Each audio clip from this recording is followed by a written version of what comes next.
Subcommittee will finally come to order. Appreciate everyone's patience from the scheduling from this morning into this afternoon DC time. Still morning where I'm from, so good morning to all my all the people watching at home, and welcome this afternoon. I ask unanimous consent the chair be authorized to declare a recess at any time during today's hearing. I might object to that after this morning, but without objection, so ordered. I also ask unanimous consent that members not on the subcommittee be permitted to sit with the subcommittee at today's hearing and ask questions. Without objection, so ordered. As a reminder, please keep your microphones muted unless speaking. And should I hear any inadvertent background noise, I'll request that a member please mute the microphone. To insert a document into the record, please remember to have your staff email it to documentsti@mail.house.gov. Now recognize yourself for an opening statement. Good afternoon and welcome to today's Aviation Subcommittee hearing titled Preparing for Takeoff, Examining Efforts to Address Climate Change at U.S. Airports. As chair of this subcommittee, I'm focused on continuing the movement to a cleaner and greener air transportation system. Aviation and aerospace are responsible for as much as 9% of carbon emissions in U.S. transportation and close to 3% of total emissions globally. Aviation emissions directly impact communities adjacent to the nation's airports as well, causing poor air quality, increased health risks, and reduced property values. A 2019 study that the University of Washington conducted found that communities underneath and downwind of aircraft landing at Seattle-Tacoma International Airport are exposed to specific ultrafine particle pollution that is distinctly associated with aircraft.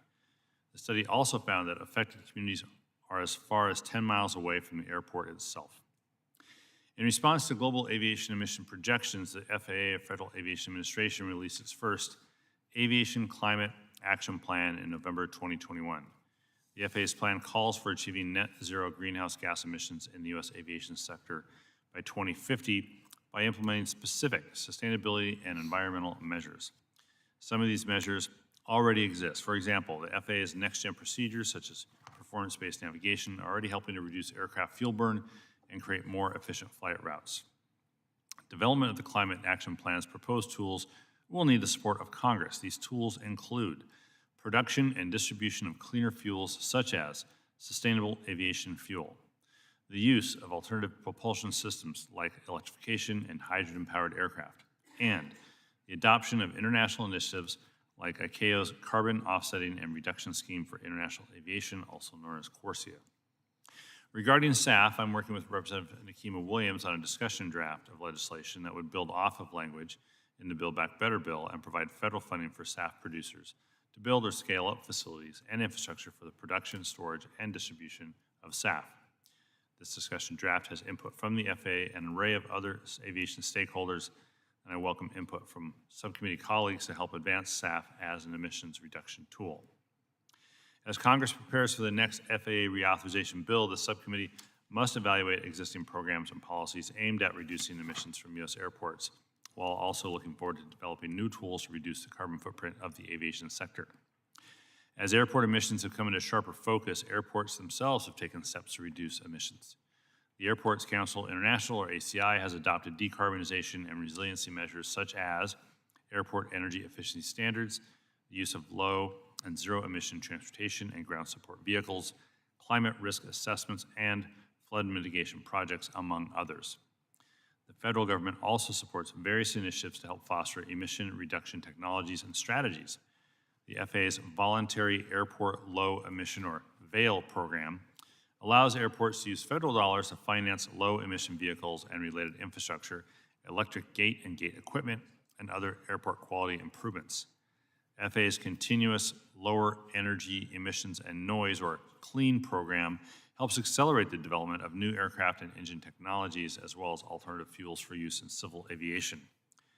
U.S. airports are also able to use Airport Improvement Program funds for energy reduction measures, sustainability planning, and the purchase of zero-emission vehicles and related infrastructure. Emerging aviation technologies such as alternative fuels and aircraft propulsion systems can also help reduce emissions at airports. While several airports and airlines are working to expand the use of SAF, there are significant barriers to its widespread adoption. High production costs have led to lower availability and higher prices, rendering SAF difficult to access for many carriers and airports. Another potential solution is the development of full or hybrid electric aircraft which operate using electric batteries for power. Several airlines and advanced air mobility companies are developing electrical vertical takeoff and landing aircraft, or eVTOLs, for potential use for short-range flights. The full committee recently approved my bipartisan Advanced Aviation Infrastructure Modernization Act to help airports and local communities plan for these new aircraft. Finally, hydrogen is another option that may be a long-term solution to help decarbonize the aviation sector. Hydrogen-powered aircraft emit water instead of carbon dioxide, leading to substantially reduced air pollutants. Yet, there are still problems to solve with this technology, particularly around storage and transport of hydrogen to fuel aircraft. Today, we have a variety of witnesses who will speak about these ongoing efforts aimed at reducing aviation emissions, as well as the need for future reduction tools. I'll just generally welcome our various airport representatives from Allegheny County Airport Authority, Dallas-Fort Worth International Airport, and Port of Portland, who will discuss their strategies for mitigating the impacts of climate change. I look forward to hearing from Sky Energy Americas on where SAF stands in the current market and what steps Congress can do to facilitate its adoption. U.S. Airlines must be proactive in developing strategies to reduce carbon emissions from industry, and I'm pleased to have Alaska Airlines, our hometown airline in Seattle, to join us to discuss its efforts to reduce emissions and how other airlines could achieve similar results. The General Aviation Manufacturers Association, or GAMA, is here as well to discuss advances in aviation manufacturing that can lead to reduced emissions. And finally, emerging fuel sources like hydrogen present long-term options to help decarbonize the aviation industry in the future. And I'm pleased to welcome ZeroAvia, which is building a major research and development facility at Payne Field in my district, to testify on their efforts to bring hydrogen-powered aircraft into the mainstream. I look forward to hearing from today's witnesses on where current efforts stand and the potential next steps to address these issues. While Congress, the administration, and industry are working to reduce carbon emissions and fight climate change at U.S. airports, clearly there is more to be done. Thank you, and I look forward to today's discussion. And with that, I now call on the ranking member of the subcommittee, Mr. Garrett Graves, for an opening statement. Thank you, Mr. Chairman. Mr. Chairman, I've heard from a lot of constituents over the past several weeks about aviation, and I've heard a lot of concerns about congestion at the airports, the inability to get through security. I've heard a lot about higher energy prices and how those are influencing higher ticket costs, which puts aviation travel out of reach for many of the constituents that we represent. The impact of the labor shortage that is resulting in canceled routes or canceled flights, and the adverse impact that that's having on families, and of course things like new entrants into the aviation space like advanced air mobility or drones, and how those might be able to help improve convenience. Mr. Chairman, today we're here to talk about aviation sector's efforts to reduce emissions or to address climate change, and some of the efforts that have been undertaken by both airports and by airport stakeholders and airport operators, the aviation industry, new technologies. And it's interesting because not too long ago, the committee had a hearing on noise pollution.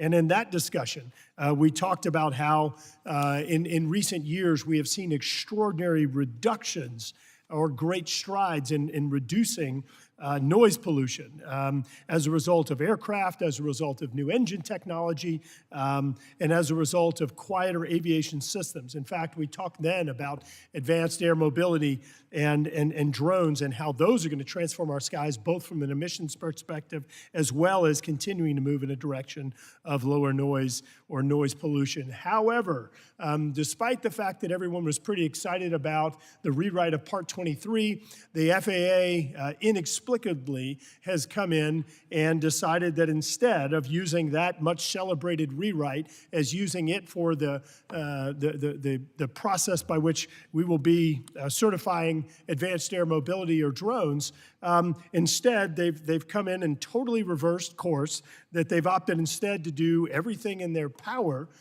to get in their way, and instead to certify aircraft, these AAM vehicles, as special class aircraft. Baffling to me. There's no safety justification for the certification. It's just bureaucracy getting in the way of results. There are plenty of safety items with AAM that need to be worked through, things that we need to be addressing. Things like operations, pilot training, fire suppression, aircraft security, integration into airspace, and much more. But the FAA and industry now have to spend their time on paperwork exercises and trying to cut through bureaucracy as they push schedules or timelines to the right. I'd love to be talking about new technologies and how we're going to be able to use innovation and advanced technologies to reduce both pollution as well as noise. But unfortunately, I think we're going to be continuing to talk about the bureaucracy that the FAA has created and in this drone situation, and I think likely in many other situations moving forward. Returning to the topic today of emissions and mitigation and reduction at U.S. airports, I want to build off the notion already laid on the table that progress is most often achieved when government gets out of the way and fosters collaboration with industry and itself. Aircraft engines are a great example of the collaboration. By working with industry, each successive generation of passenger aircraft and turbine engine has grown more and more efficient. As more Americans affordably and safely take to the skies, total emissions in the aviation industry have remained relatively static. And we're going to hear today from airports like Pittsburgh Airport that's designed their own microgrid, the first one in the world, as a matter of fact, reducing emissions, improving resiliency, and taking advantage of local resources. Looking at numbers, aircraft accounted for 9% of U.S. transportation sector's carbon emissions and approximately 3% of all emissions overall in 2018. Airport operations are estimated to account for less than 2% of the aviation sector's total carbon emissions, and internationally, the civil aviation sector accounts for approximately 1.3% of global carbon emissions, and it's estimated the sector's contribution will increase in the coming decades. It's a great news story. But it shouldn't be lost on anyone that the United States is the global leader in reducing emissions and in improving efficiency. But it's important to note, Mr. Chair, that for every 1 ton of emissions we've reduced in the United States, that China has increased by 4. Even under their commitments in the Paris Accords, what right now is emitting greater than the United States, European Union, Japan, South Korea, and whichever other countries, they're going to increase another 50% between now and 2030. That's a move in the wrong direction. And I want to remind you, Mr. Chair, that as we're seeing with Ukraine right now, countries like Russia, China, and others do not care about international norms, international commitments. There are differing opinions in the room on this issue, but I think we can agree that making smart and targeted investments in resiliency and aligning our policies accordingly are no-regrets moves. We should be doubling and tripling down on the successful policies that are helping to improve the resilience of airports and resilience of our environment, and I look forward to hearing from our witnesses on how Congress can help airports do just that. Thank you. Yield back. Thank you, Representative Graves. The chair recognizes the chair of the full committee, Representative Fazio of Oregon, for an opening statement. Thanks, Mr. Chairman. This is a really important hearing, examining different infrastructure technologies and other initiatives airports, stakeholders, airlines are using to mitigate or potentially in the future mitigate the effects of aviation on carbon pollution and climate change. The recent WHO numbers were in terms of the single biggest threat facing humanity, and the numbers we've had just this last week that we're potentially going to have exceed the 1.5 goal in, which was considered a 0% in 15 by 2025. Things are accelerating. Aviation is growing tremendously, so we do need a major focus on aviation. I have a little different figure in terms of the total impact than Ranking Member Graves, but it is small. But given the projections in growth, and given the fact that other sectors have more available, immediate, off-the-shelf alternatives to reduce carbon, aviation will grow very quickly as a percentage of emissions. And I appreciate Alaska being here today, which is generally my go-to airline. being on the West Coast, and the fact that, they're working in many different ways, as are a number of the other airlines. I met with the transport minister from Great Britain just last week, and they are going to offer, and any airline anywhere in the world is eligible to participate, a substantial prize for the first company. Of course, I don't think that's a route Alaska flies, but one of your partners would, from Great Britain to the U.S. With 100% sustainable fuel. But the issue is, how are we going to produce those kind of volumes? How are we going to distribute it? In the INVEST Act, we had substantial funding for the technology and the infrastructure that would be needed at airports. As we move toward sustainable aviation fuels, unfortunately, the totally dysfunctional Senate, and writing its version behind closed doors, left out that provision among many others that could potentially deal with climate change, since the bill was written by climate deniers, and that's a shame. I hear the gentleman's frustration about the FAA. I share it, and I talked to Secretary Buttigieg last weekend and said we need a transformative manager, leader of the FAA. I'll just point to one thing that's really irksome. We put one sentence in the last FAA reauthorization: flight attendants shall have the same duty rest time, I hope the FAA is listening, as pilots. Somehow that had to go through a major rulemaking. That wasn't clear what that meant. That's total BS to begin with. It's 4.5 years later, and they haven't even forwarded that rule to the regulatory bureaucracy called OIRA and OMB, who should be eliminated. But it's got to go there before we can finally implement that one sentence. So if they can't get something that simple done, how are they going to deal with these new complex issues? So I share the gentleman's frustration with that.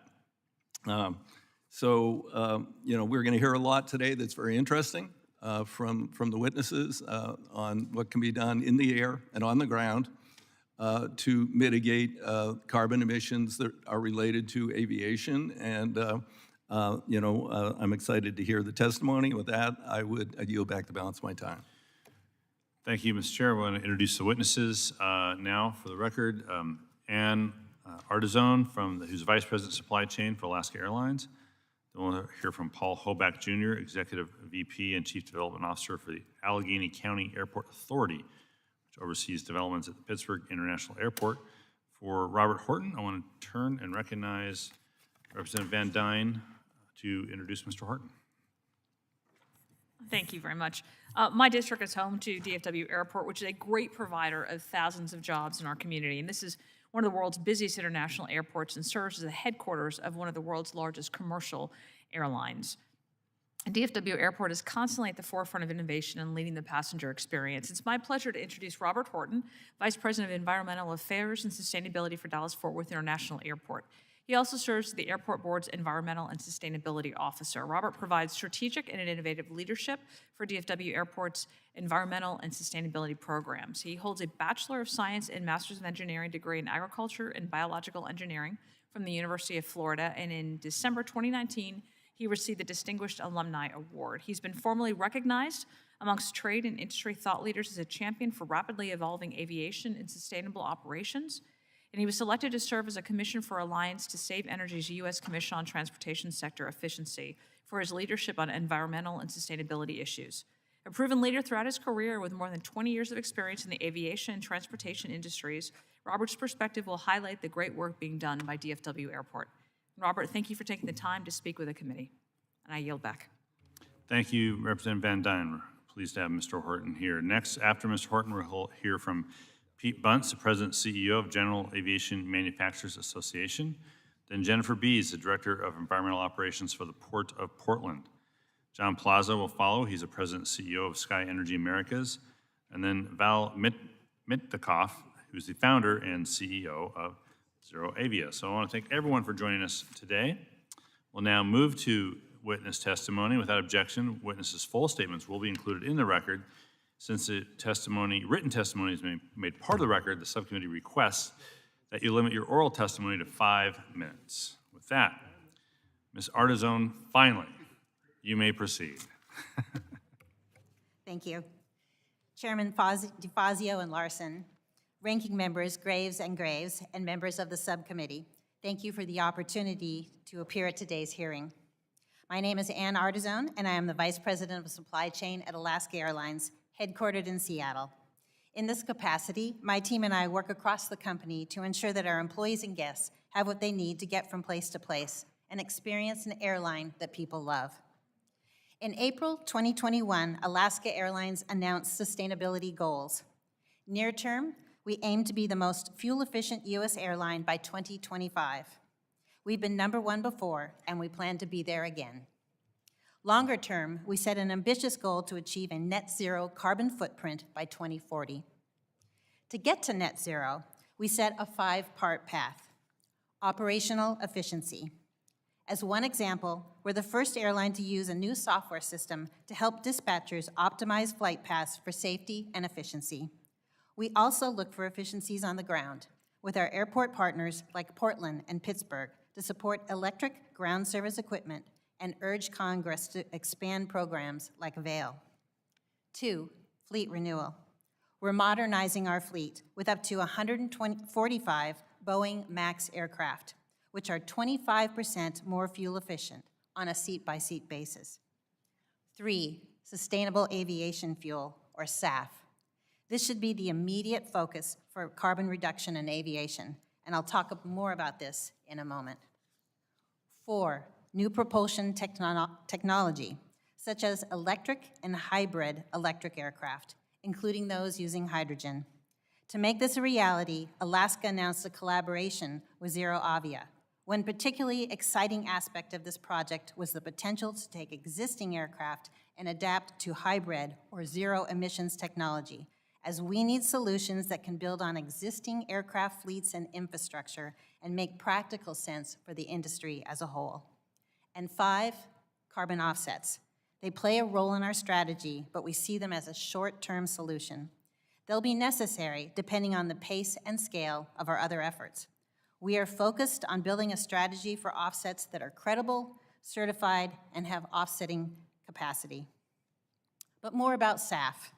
SAF is safe. It's available now.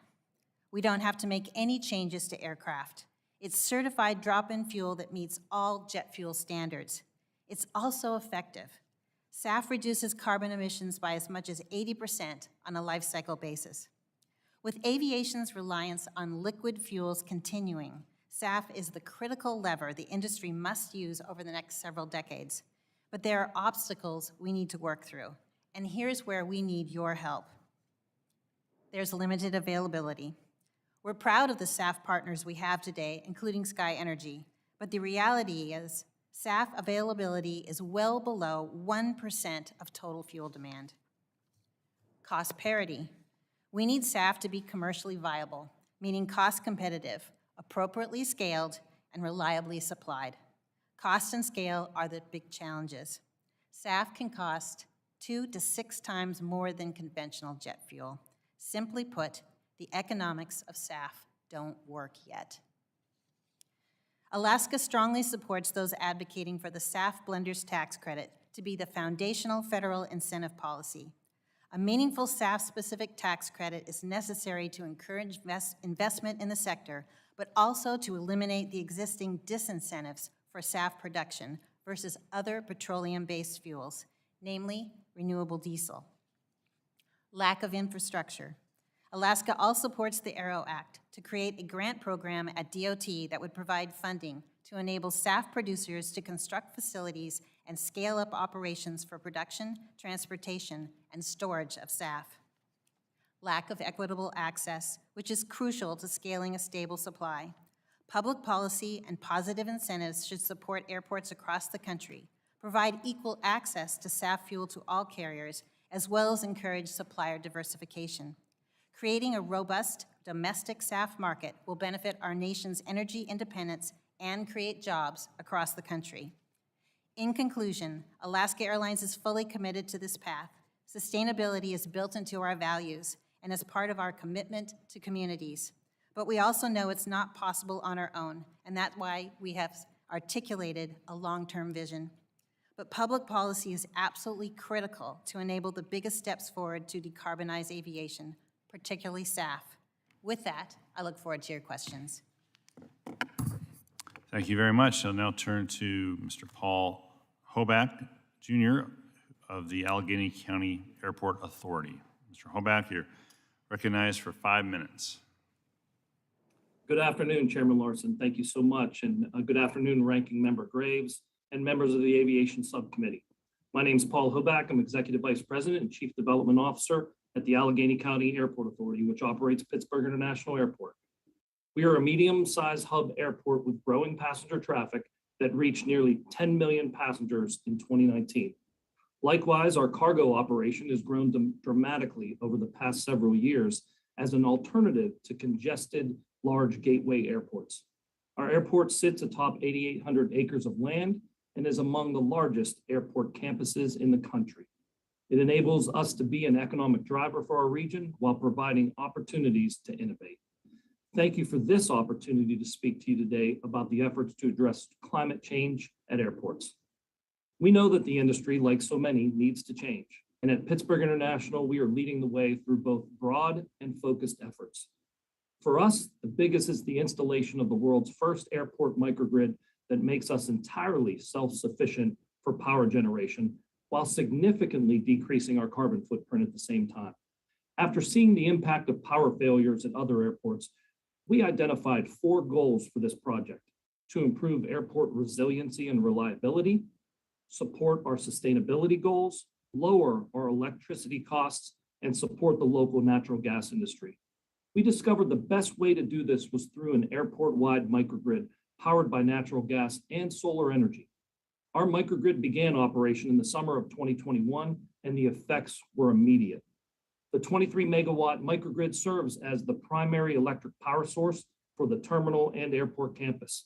It includes 5 natural gas-fired generators and nearly 10,000 solar panels that produce energy equivalent to powering more than 13,000 homes.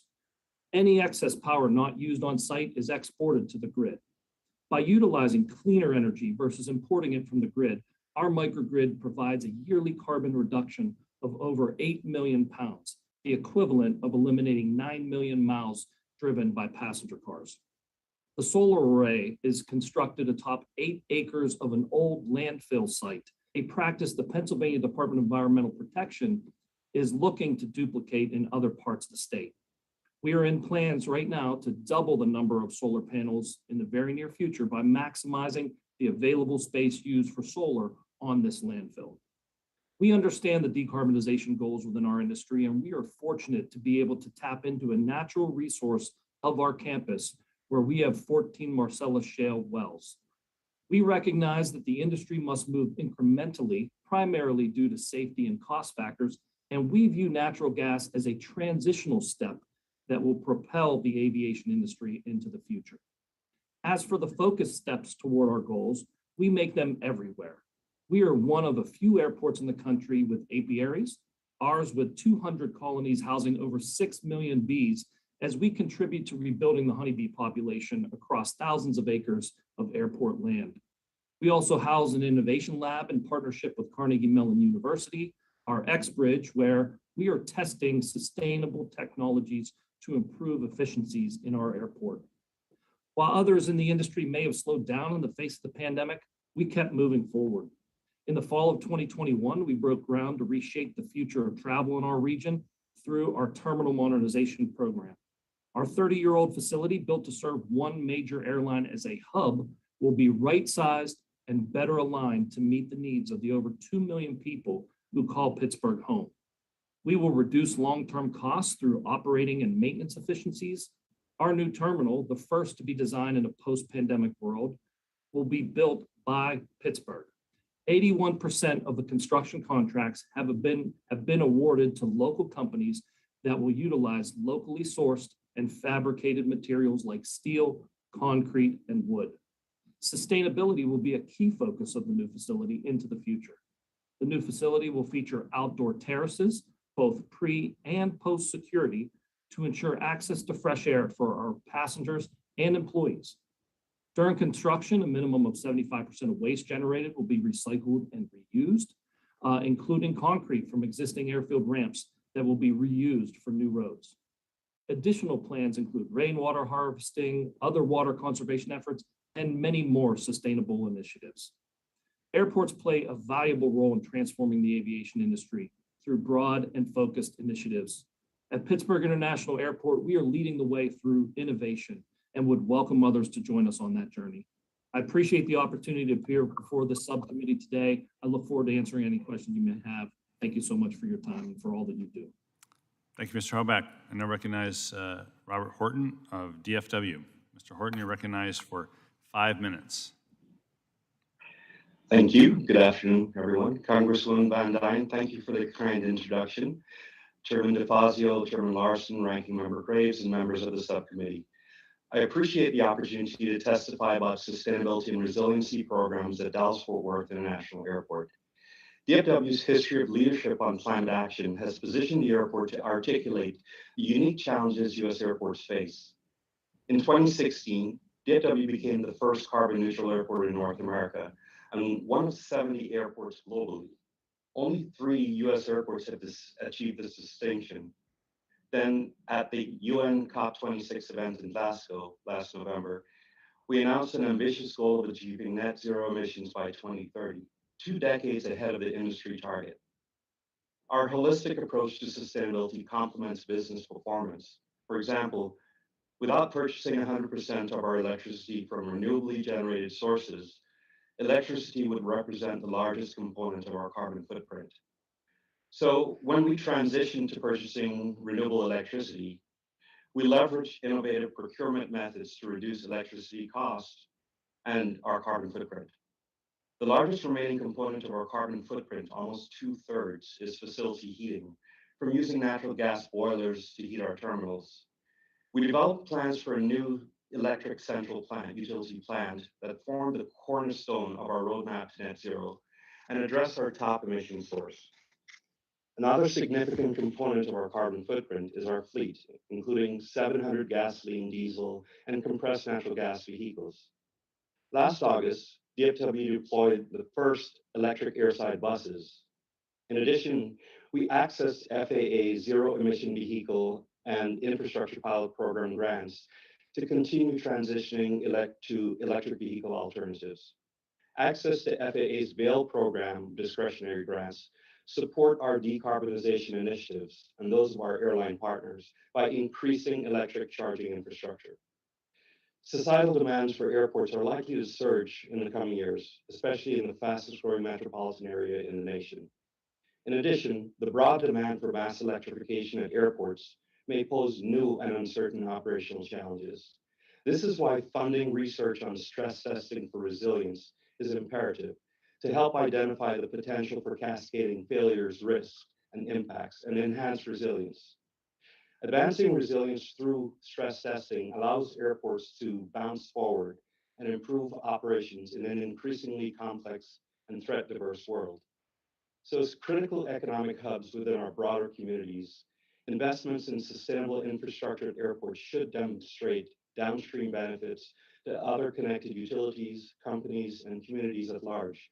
To that end, DFW established a sustainability partnership with several tenants, including American Airlines and Hyatt Hotels, to purchase renewable electricity for their on-airport facilities and add ground power units to reduce emissions from aircraft auxiliary power units.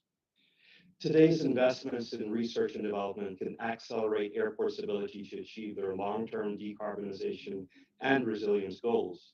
Therefore, our recommendations include, first, funding airport research on integrated systems-based stress testing to identify those critical links and the potential cascading failures, while strengthening our vital transportation infrastructure. Second, creating a dedicated funding source for airport infrastructural and operational investments in sustainability, resilience, and climate to eliminate the need for eligible projects to compete against safety or efficiency targets. U.S. airports have a rare opportunity to revolutionize how we operate and provide value to the nation and our communities.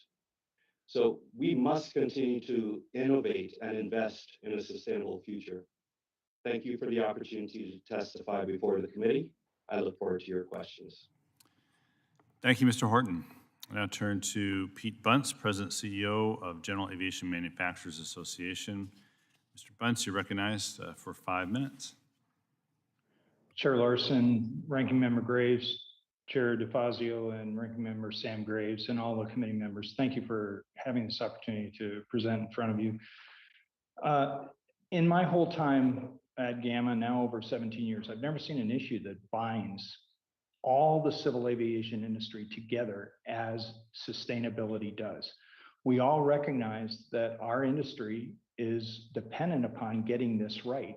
Our survival as an industry and to be able to produce globally and be global leaders counts on us and all of these factors to work together with this committee and your Senate colleagues to be able to get it right. And we are very gratified that you've been able to help us in so many ways. And we look forward to the legislation that you've already talked about that is still pending to help us with things like SAF and advanced air mobility and other areas. We recognized in business and general aviation that this was coming back in 2009. And we started working on two things: to be able to go and analyze our large fleet of business aviation aircraft, both turboprop and jets, which is about 38,000 flying globally, along with 22,000 turbine helicopters, to see whether or not this gigantic fleet could be properly mapped to be able to see if we can make, at that time, a carbon goal of basically carbon neutral growth after 2020, and then by 2050, having a 50% reduction toward a 2005 baseline for emissions. What we learned once we did that is that technology, especially in aircraft design, was able to advance, and we set a goal of advancing at 2% per year over the following decade. Well, last year in 2021, we were able to look back and analyze and remap the fleet to be able to see, did we achieve that, along with the goals that we had set for infrastructure and next gen and other programs like that to be able to give us some efficiencies there. And we found out that we were able to do it. So we set a new goal for the next decade of, again, 2% until the technology pillar starts to blossom larger as we bring on some of these new technologies that we've already talked about and that you're going to hear from in just a second. So as we looked at technology, and these are things like fly-by-wire that make aircraft lighter, they're advanced processes like additive manufacturing that allows you to reduce parts and pieces, new wing design, lighter weight structures, more efficient engines.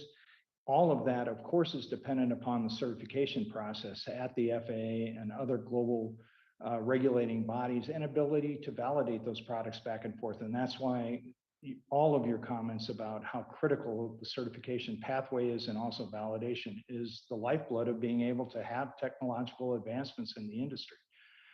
So as we went and set this new goal of being able to achieve basically net zero by 2050, along with our commercial brethren, as was mentioned by my colleague from Alaskan, you have to make sure that sustainable aviation fuel is a high priority because we simply cannot get there, no matter what type of technology we're looking at now for the next 30 years out there, unless we really put sustainable aviation fuel as a very strong pillar in our effort towards sustainability.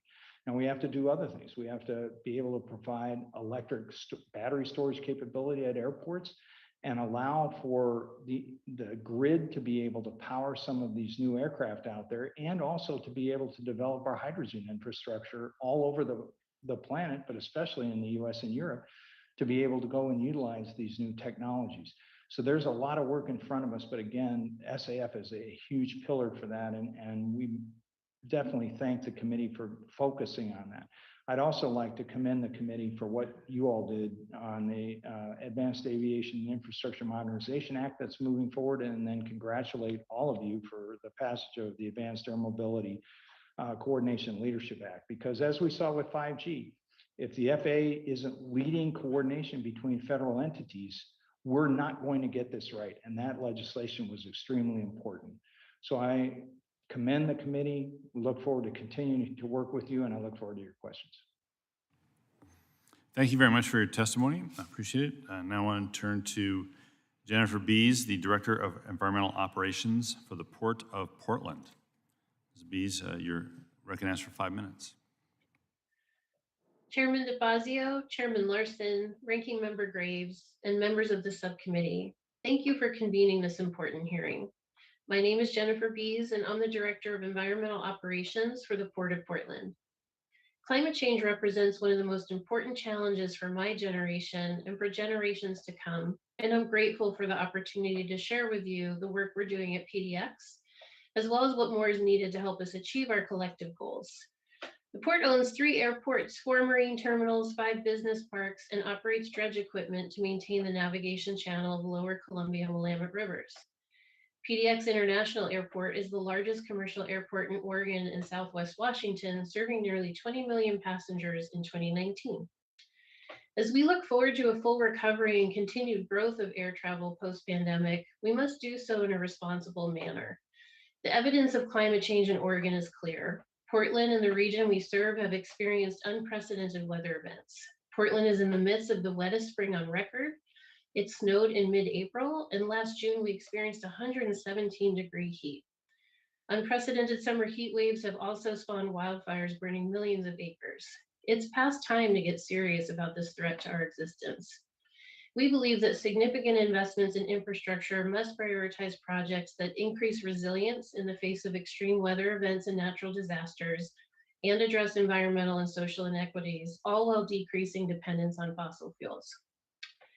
PDX accounts for over 3/4 of the port's total greenhouse gas emissions, and it also generates air toxics from diesel emissions, which impact airport workers and low-income communities and communities of color living in close proximity to the airport. We reduced PDX emissions by about 60% below 1990 levels, while at the same time passenger travel had increased by 162%, by investing in energy efficiency and moving away from fossil fuels to cleaner energy and renewable fuels.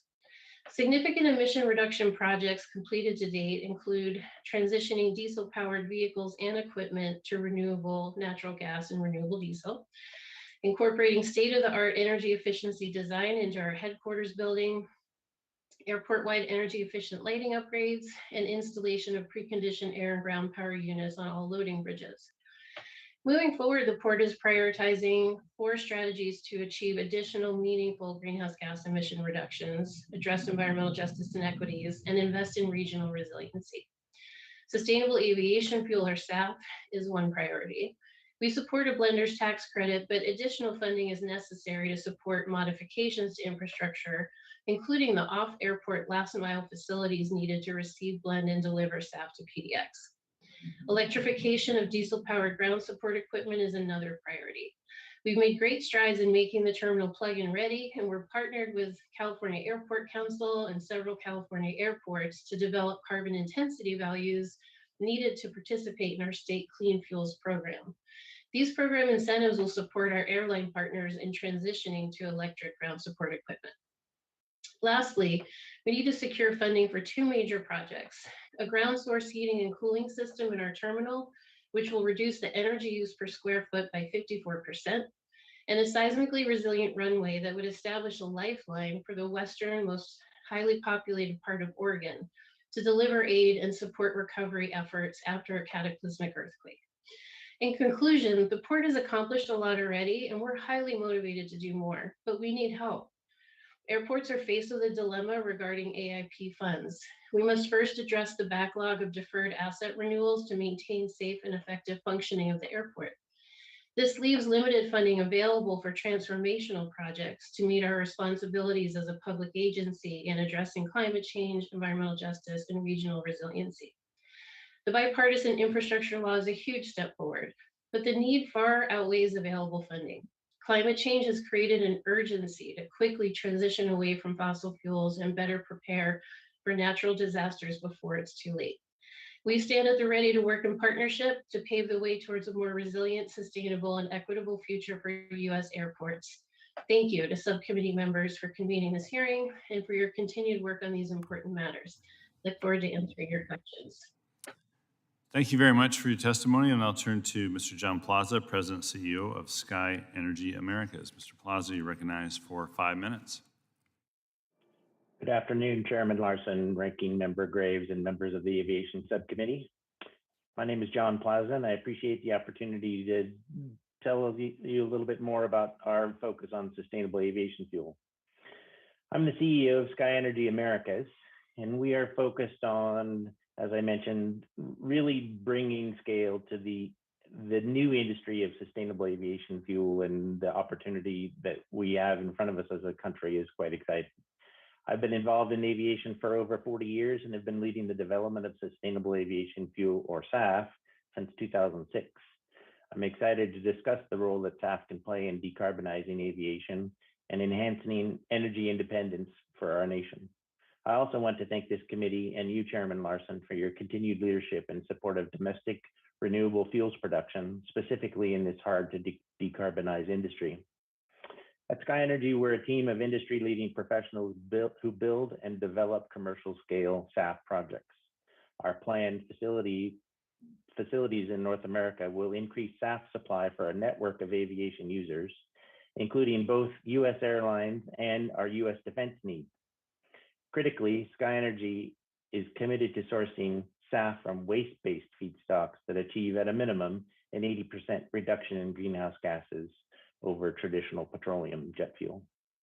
We're particularly excited about the recent partnerships we've formed with some of the leading innovators in sustainability, including Alaska Airlines, Boeing, Microsoft, and Bank of America. These agreements and partnerships advance our collective goals to drive the aviation industry's transition to clean energy through the commercialization of a domestic energy source, sustainable aviation fuel.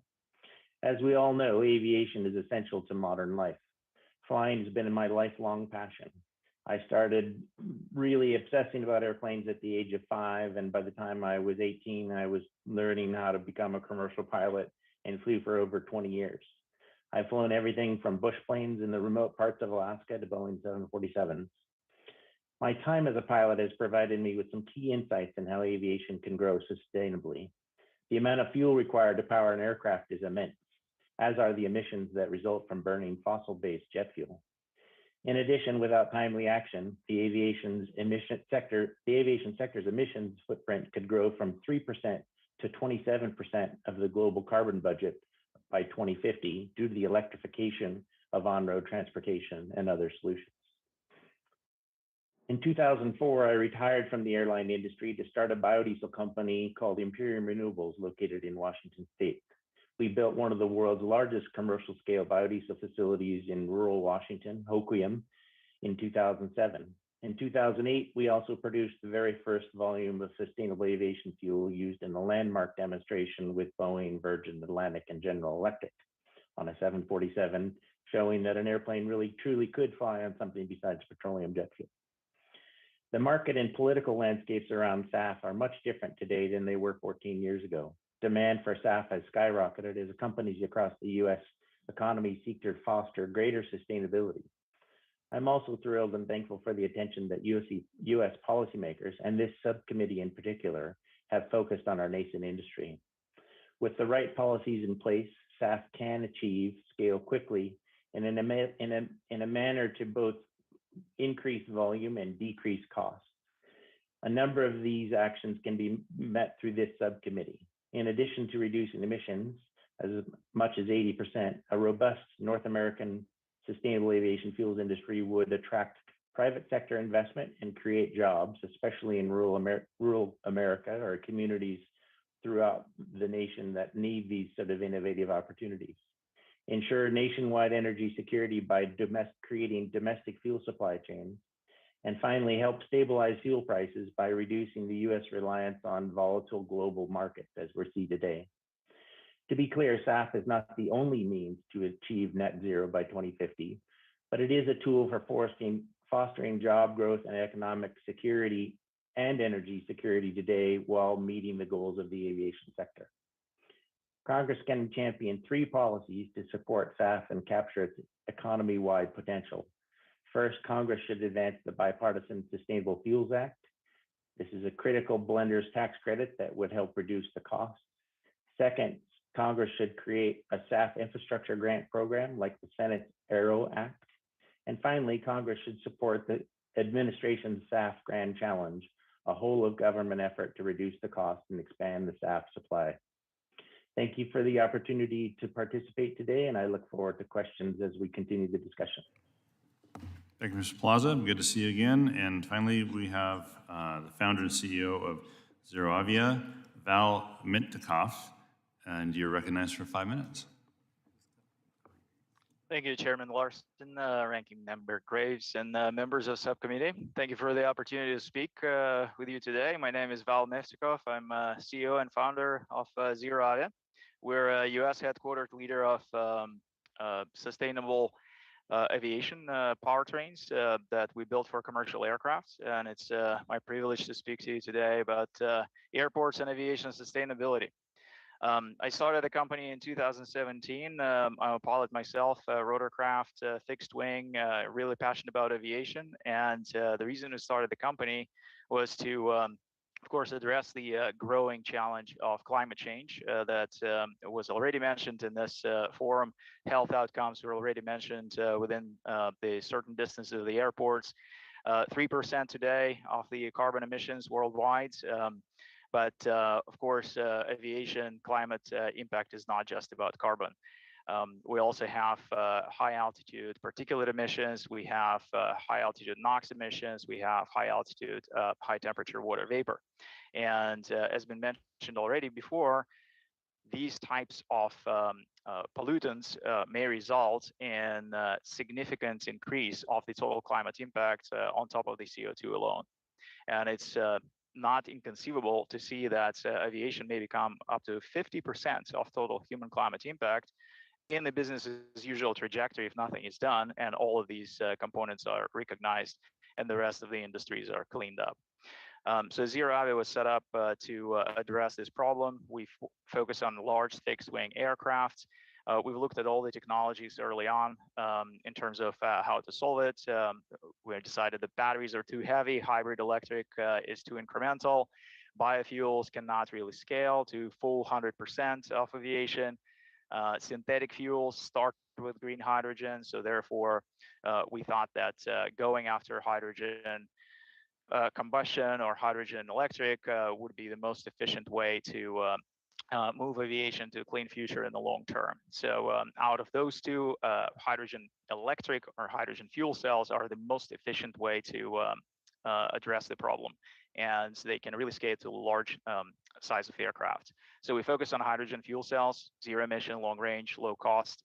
And a number of third-party research suggests now that that can achieve abatement of 90 to 95% and maybe even beyond of total human climate impact from aviation, which is really, really important. I also want to highlight this happening now. We already have flown the world's largest hydrogen electric aircraft ever flown. In the coming weeks, we'll fly even larger aircraft. It's a new prototype 20-seat aircraft that we're preparing for flight now. Economics are great as well, so it's good business. Capital expense is similar as turbines. Operating expense is even lower, lower maintenance because of lower stresses. Fuel is potentially less expensive. $3 per kilogram of hydrogen cost is equivalent to $1.50 per gallon of jet fuel because of the efficiencies. And of course, that's already below wholesale price today. And with DOE targets like $1 per kilogram by the end of the decade, this definitely means good business. So what does it mean for likely adoption? Rapid change. I witnessed with my previous company a rapid disruption in auto transportation. In 2010, EVs were a novelty. In 2017, when I sold my previous company that built the world's largest smart charging network for electric vehicles, we didn't see any new internal combustion cars in any of the car shows anymore. So over just 7 years, Tesla a US manufacturer, has become the largest manufacturer of new cars in that market. So now we see commercial aviation on the brink of similar overtaking. Already, Zero Avia partnered with Alaska Airlines, United Airlines, British Airways, Amazon, several large manufacturers to bring this technology to the market.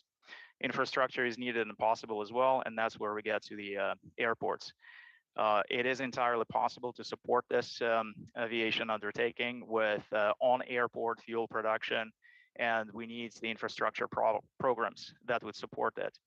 Elsewhere, where we at Zero Avia have presence, for example, UK, there are several different programs by Innovate UK, Aerospace Technology Institute, and Department for Transport that drive that infrastructure need. And we're looking forward to working together with the subcommittee and with the fellow companies in the fields to help bring similar programs and cross-agency collaboration to this field and work on these problems. And I'm looking forward to answering your questions. Thank you.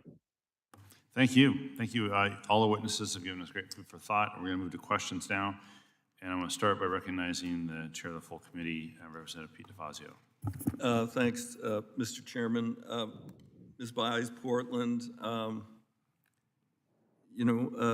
can Portland access the VAIL program in order to reduce its emissions? Chairman DeFazio, thank you for that question. No, we're in attainment, meaning that we have reduced our air Right, but you toxics can't from- access that program, is that correct? You're not Exactly, eligible. That's right. Okay. Correct. Yeah. I tried to correct that in HR2 and want to bring it to the attention of the committee and see if we can do something this year to make all airports eligible, because carbon does not, is not an attainment issue, EPA attainment issue. It's an overall issue in terms of climate change. One other quick question. I was there with the president and someone made a presentation on your new earthquake-resistant runway, because we're anticipating a major quake in the Northwest, and that would be our one supply route left. Were you eligible for AIP funds for the extra costs to make that resilient so the government won't have to rebuild it after an earthquake? We have only successfully secured funding to complete the design at this point, not for construction. Okay, thank you. That's pretty damn short-sighted, and we'll see what we can do to help with that. And then to Val Miftakhov, did I get that right, sir? Yes. What's the range we're talking about here? I'm very intrigued by what you're looking at in partnership with Alaska and United in terms of the, you were projecting in the not too distant future to have a commuter aircraft, I think 26? That is correct. Thank you for the question. We're projecting 2024, 2025 launch of a 10 to 20 seat aircraft with our engines, 26, 27, 50 to 70 seat aircraft. And partnership with United is about the regional jets that we're looking to deploy before the end of the decade. And what would the, 3,000, I see that, that's 3,000 nautical miles. It didn't say for the 40 to 90 seat one, the range, it said UAM, I don't know what that means. Yeah, so the initial range in 24-25 is about 300-400 nautical miles, plus reserves. So this is with reasonable commercial reserves, and 26 is 700 miles. You also mentioned, I mean, obviously right now we're using what would be brown hydrogen, or even what the industry likes to call blue hydrogen, which is still fossil fuel pollutant. You mentioned green hydrogen. Is any airport currently producing green hydrogen? I know of one transit district in America that's cracking water to produce hydrogen for their fuel cell buses. Are there any airports doing anything like that, or anyone anticipating doing anything like that?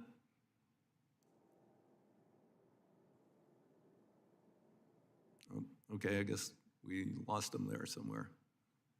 Okay, well, I'd be interested in the answer if we can get it at a later time. And let's see, I think I had one other question, Mr. Chairman. I still have a minute here. Let me go back to my questions. Yeah, I was going to ask again, Mr. Hoback, you know, the microgrid, what advice would you give to other airports on doing the microgrid? And again, was the microgrid AIP eligible? Thank you for the great question, Chairman DeFazio. The microgrid was not AIP eligible. And what advice would I give to other airports? It's so important when planning big transformational projects like this to make sure that you're securing those partnerships. The biggest thing that we saw that made our project, our microgrid project, so successful was the tremendous local partnerships through our public-private partnership. You know, we didn't put a dime of capital into building our microgrid. So having those partners right from the start to help come up with the solutions that help you, you know, achieve your goals is so very important. But again, another shortcoming of the AIP program. I think that's the third one we just mentioned. So thank you. Thanks for the work you're doing there. Thanks to all the witnesses. This is a great hearing, and I'm looking forward to this new future for aviation. Thank you, Mr. Chairman. Thank you. The chair recognizes Representative Graves of Louisiana for 5 minutes. Thank you. Colonel Buntz, I appreciate you being back before the committee again. And as I covered in my opening statement, a little bothered that we're not here today talking about some of the new technology, new entrants into the market. I know that your association represents a lot of the big names in AAM. Can you talk a little bit about how the FAA's decision to abandon the Part 23 and go into special aircraft category is impacting your members' ability to move forward? Absolutely. As you mentioned, we passed the Part 23 rewrite back in 2016, and that followed the unanimous vote by Congress of the Small Aircraft Revitalization Act in 2013. Since 2016, we were going forward with this process of being able to certify these aircraft as airplanes with a vertical capability. And even the previous FAA administrator announced publicly that's the way we were going in a very, what I would consider, very non-transparent process. They only talked to just certain applicants that were the most further advanced in the area to tell them that we were going to shift course. They now have reversed the way we're going to certify. So what's the impact? We don't know, because we haven't had the meetings with the FAA, whether we could even validate these machines. And you know, we've got to be able to validate with other authorities to be able to fly these as global products.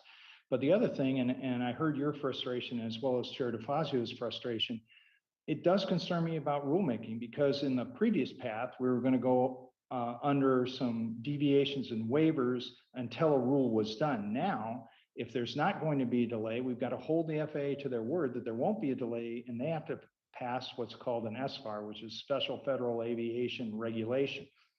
Right now, if you go on the website, the agency's 50 rules behind, and one of those is an omnibus rule with 10 rules in it. And these are pretty significant rules. There's cybersecurity rules that were done back in 2016. There's rules that came out of AXA.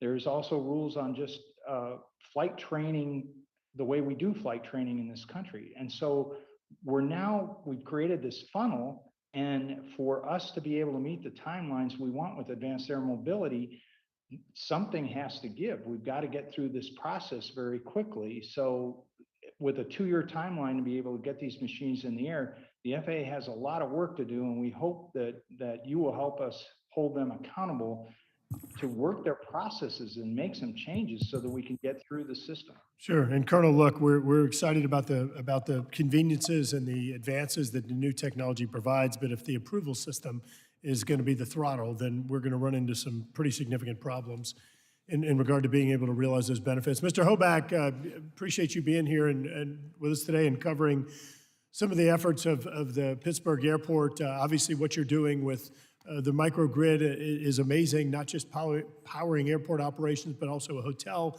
and a gas station. And importantly, you're producing energy on site, covering your own energy needs, which includes, I think, some of the criteria we've advocated for: reliable, affordable, clean, exportable, and secure supply chains. Can you talk about how your strategy moving forward will be able to facilitate some of the new technology we just discussed with Colonel Buntz, specifically some of the charging stations and others? Yeah, sure. Thank you so much for the question, Ranking Member Graves. You know, we believe it is critically important to both be looking at, you know, the long-term future from a renewable energy standpoint, but also really having some transitional time to really focus on things that we can do right now by utilizing some of the energy resources that we have right here on the airport property. You know, we are very fortunate to be sitting atop the Marcellus Shale and have partners that are certainly providing those natural gas resources and utilizing them in projects like our microgrid. But certainly looking at some of the other opportunities that we have to utilize technology right now by working with those partners is something that we're pursuing right now. You know, obviously looking at the electrical vehicles and utilizing some of that, 7 megawatts of capacity to be able to support, electric vehicle charging stations is something that we're looking at among many other things. So yeah, we're absolutely looking at some of those technologies. So thank you very much for the question. Great, thank you. Ms. Artizone, I'm out of time, but I am going to submit for the record. I'm very curious about what you see as being some of the obstacles or impediments to your ability to meet your net zero goal. And I also love to hear a little bit about some of your thoughts on price thresholds. So we'll submit that for the record and look forward to y'all's answer. Yield back. I'll recognize myself for 5 minutes. Mr. Plaza, your testimony referenced the lack of essential SAF infrastructure at airports across the country. What types of essential SAF infrastructure do airports need? Our impression is that SAF is really a drop-in fuel. So what else do airports need for sustainable aviation fuel? Well, thank you for the question, Chairman Larson. I think it's a complex topic because every airport is different, but fundamentally, SAF is approved for blending up to 50% with kerosene or petroleum jet fuel. And so often one of the challenges for airports is that blending needed and the sort of the distributed tank storage that would allow for that blend to then enter into the product, into the facility. I think the other item that we're seeing is this ties into resilience, and there are certain airports along the West Coast where resiliency of supply due to weather, earthquakes, other sort of challenges complement the ability to bring in SAF blending at those regional airports. So infrastructure at airports is a key component for the industry to enable these new fuels to then get to our customers like Alaska Airlines and others. Ms. Artizone, could you address that a little bit? You've signed an MOU with Sky Energy to increase investment in SAF, but what does that MOU entail, and what limitations do you see still, other than the tax credit? Sure. So related specifically to the infrastructure, I'd really like to call out a couple things. Commercial scale quantities of sustainable feedback. I think we've covered that quite a bit today. Feedstock processing and transportation facilities. Facilities to convert feedstock into SAF. Facilities to blend SAF into Jet A with Jet A. Confirmation that the fuel quality and environmental standards have been met. Transportation of the SAF purchased by the airline to the airport, and receipt and deployment of blended SAF at airports. There's really quite a bit of infrastructure that needs to be in place. How much can be used through existing infrastructure?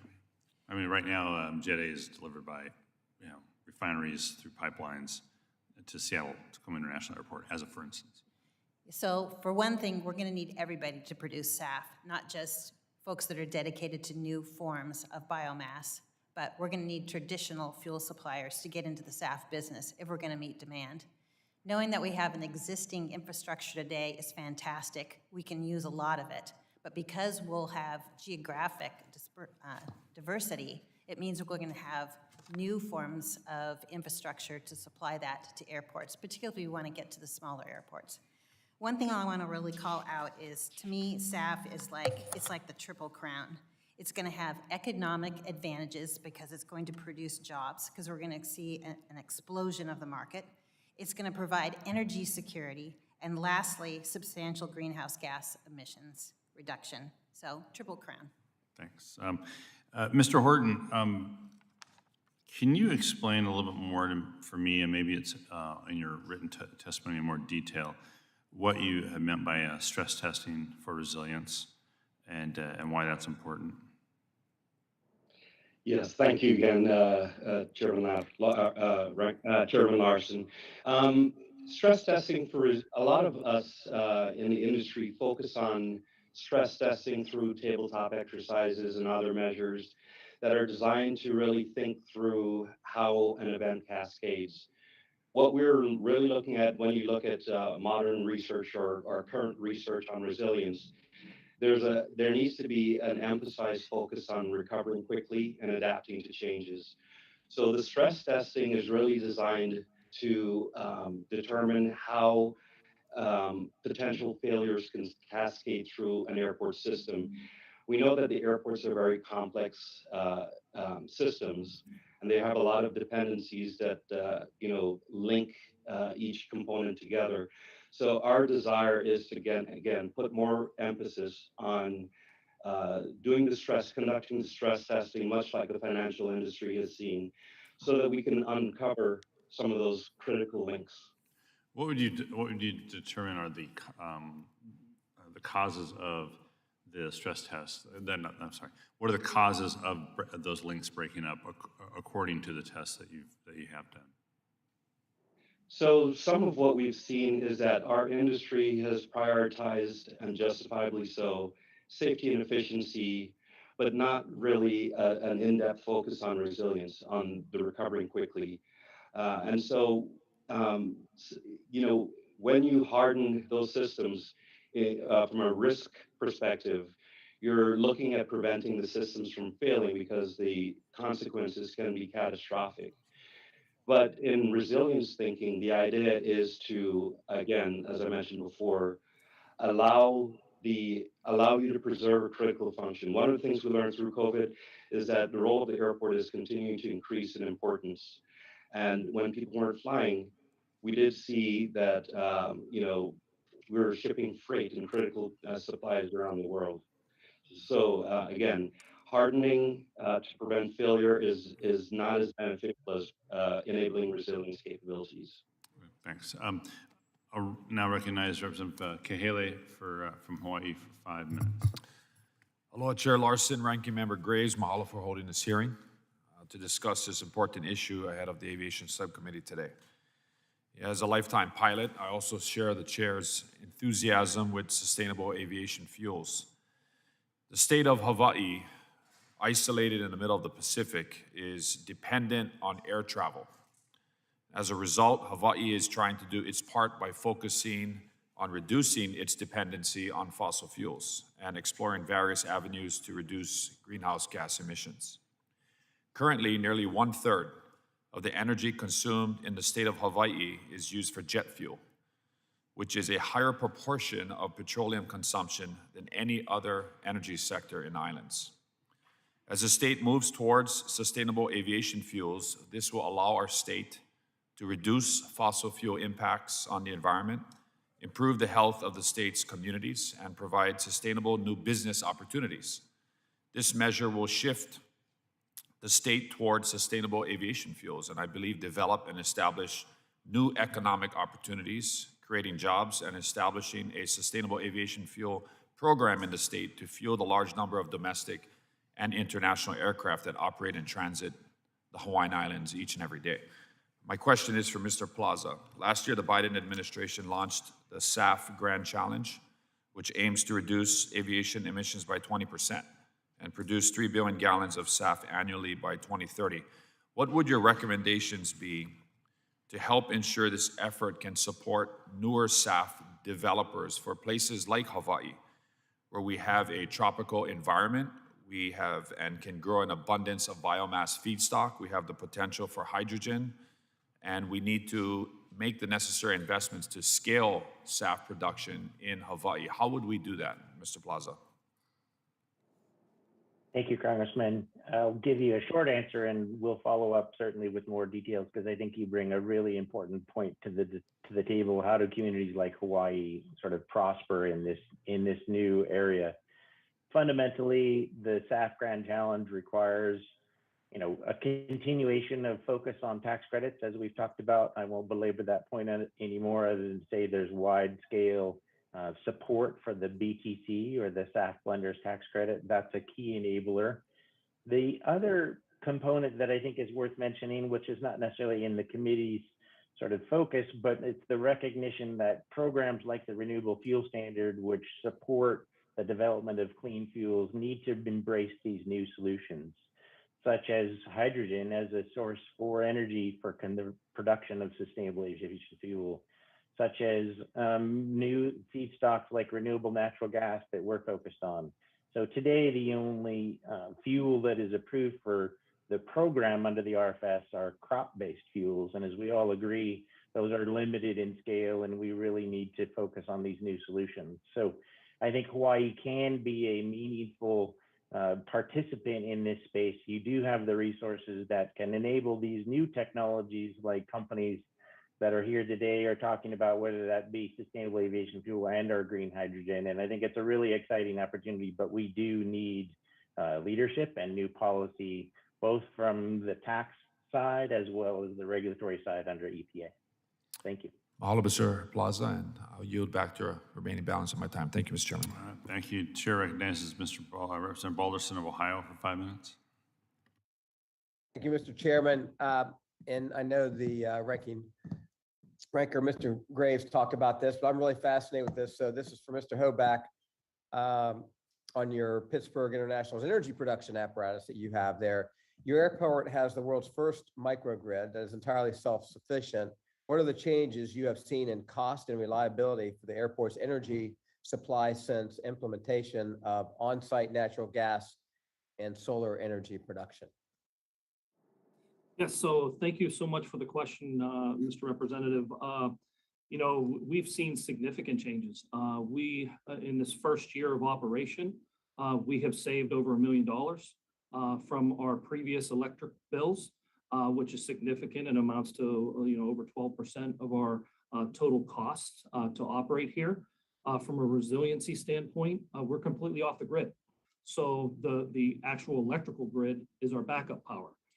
So we have tested this with our partners, and it is a tremendous opportunity for an airport like us, who relies so importantly on maintaining power during critical operations, that we have that type of resiliency. So it's been a tremendous addition from an infrastructure standpoint to our campus. Okay, Thank you. Follow up, is it feasible implementation of a self-sufficient power grid, something all commercial airports should consider? We absolutely believe that it is absolutely feasible. We do use some of the gas that we produce right here on the property, but it is absolutely 100% feasible that it would be a great addition from a microgrid standpoint, and to be, especially for those airports that have less resilient power grids, for them to take control of their own destiny by putting in something like a microgrid. Yes, sir. Thank you. Thank you, Mr. Hoback. I'll ask you one more question. In 2014, your airport entered into an agreement with Consol Energy, right across the border from me, so I'm familiar with this company, regarding natural gas production. Can you speak to what benefits that partnership has had for the airport and the community as whole? I'm sure they appreciate it. Yeah, certainly.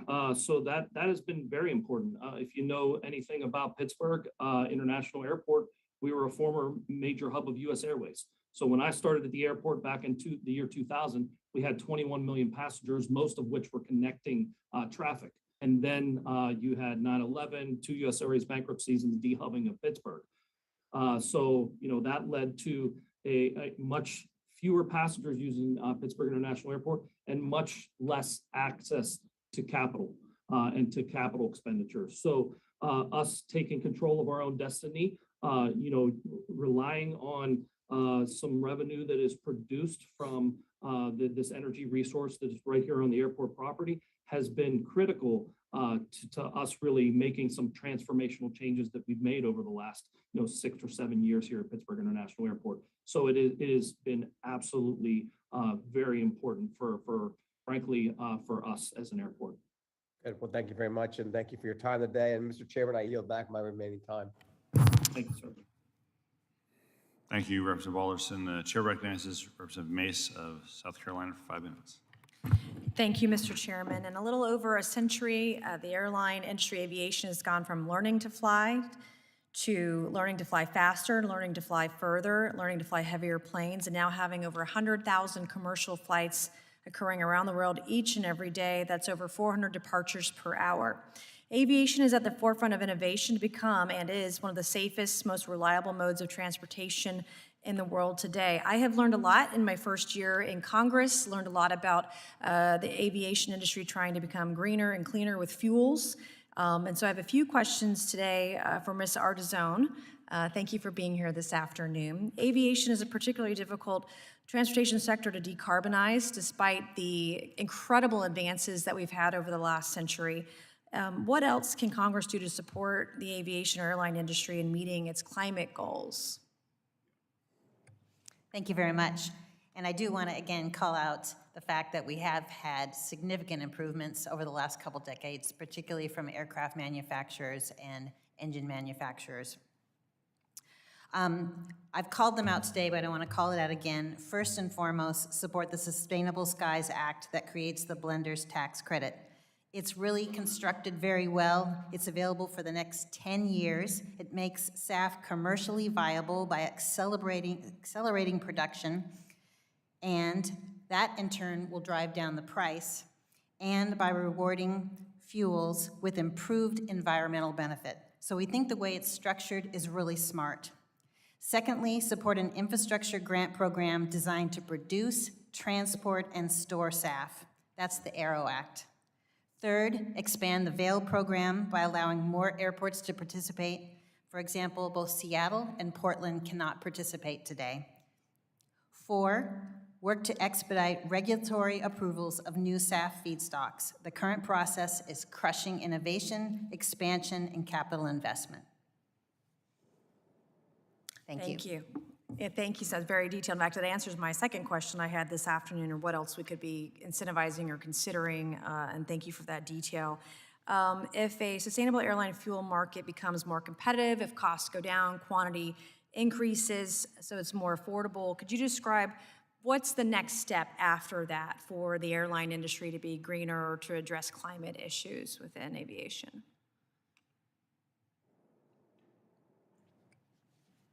Well, I do think it's going to take several decades for SAF to be prevalent enough to support the industry, but we also know we have to meet long-term obligations of changing to probably some kind of energy-based or electric-based systems.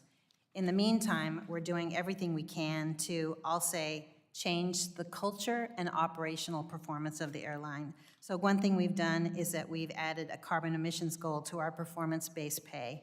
And this isn't just available to our leadership, it's available to all of our frontline employees. So everyone starts thinking, all 23,000 employees, what can we be doing every day to make sure we reduce carbon emissions?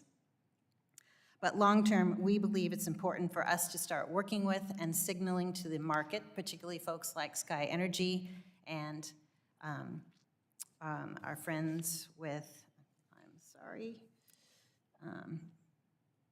Zero Avia, my apologies, that are doing things to actually transform the industry. Thank you. Thank you, Chairman Larson. I yield back. Thank you. I'll recognize now Representative Williams of Georgia for 5 minutes. Thank you, Mr. Chairman. As you mentioned earlier, we're working on a discussion draft of the Aviation Emissions Reduction Opportunity Act, or AERO Act. Our discussion draft builds on the Senate's AERO Act by not only investing in sustainable aviation fuel, but also funding the Continuous Lower Energy Emissions and Noise, or the CLEAN program. It will keep our skies quieter and our air cleaner. And I look forward to getting feedback on this discussion draft today and hope that all members of the subcommittee will join us in co-sponsoring it once it is introduced. I'd like to start with the CLEAN program component of the bill because y'all, I'm deeply invested because I live really close to the world's busiest and most efficient airport down in Georgia's 5th Congressional District in Atlanta. I live so close to the airport that I can hear the planes fly over every 60 seconds, y'all.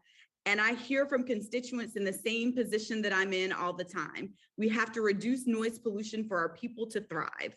Mr. Buntz, what would a substantial investment in the CLEAN program mean for my constituents who are lying awake at night or awakened very early in the morning by planes flying overhead? And how would this improve their daily lives?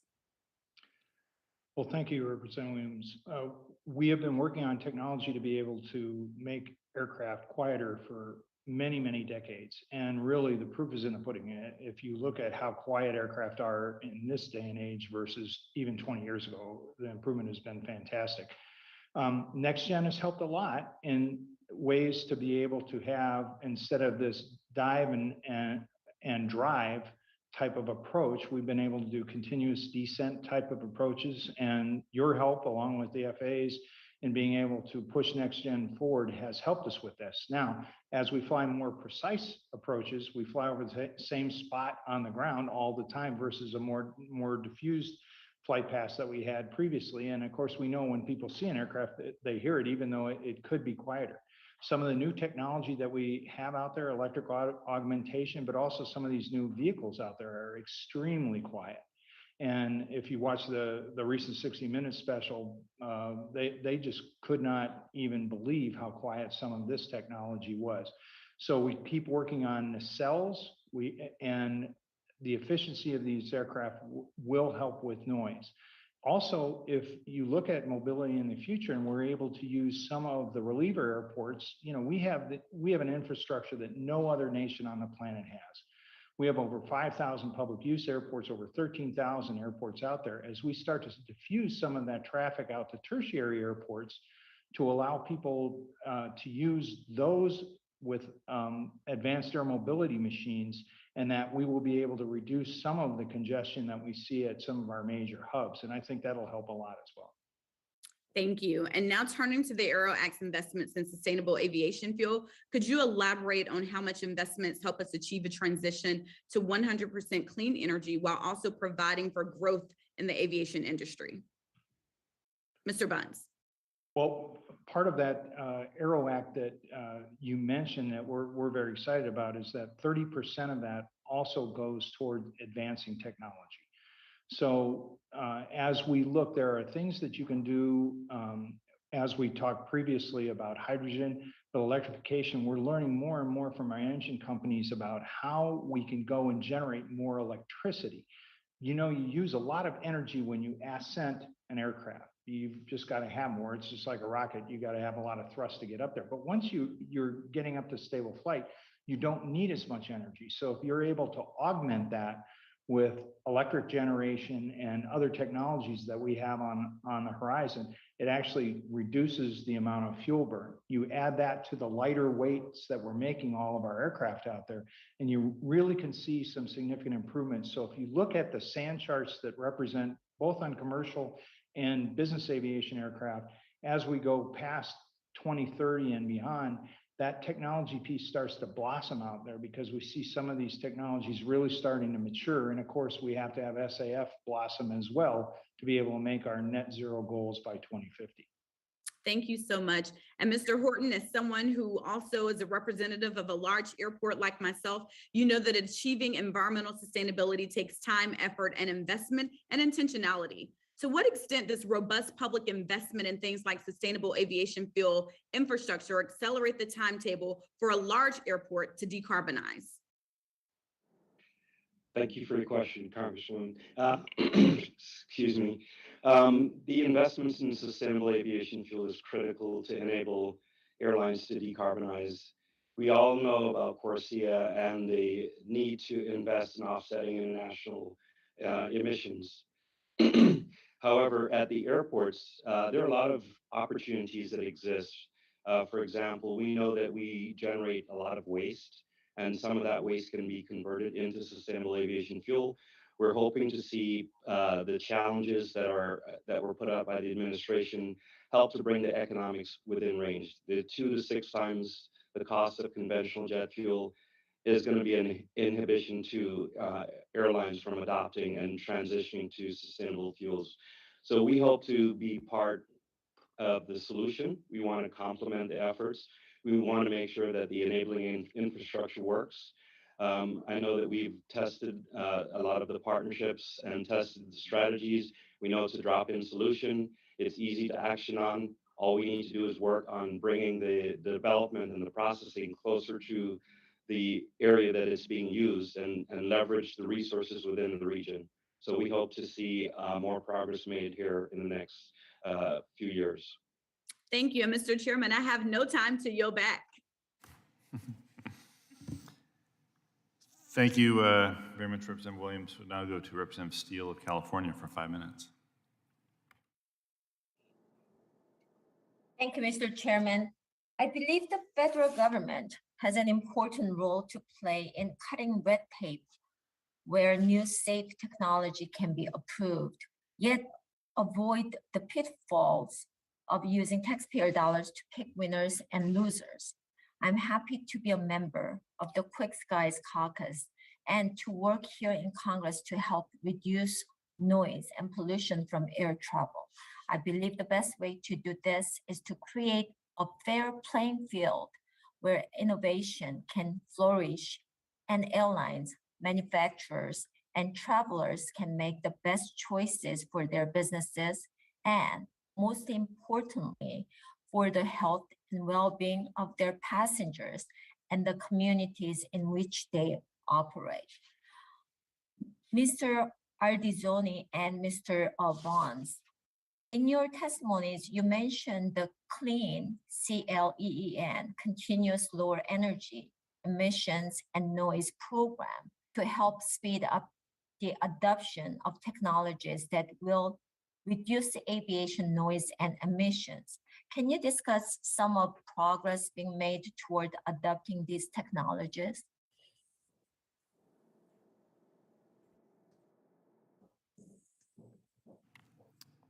Representative Steele, could you clarify who you're asking, please? Thank you.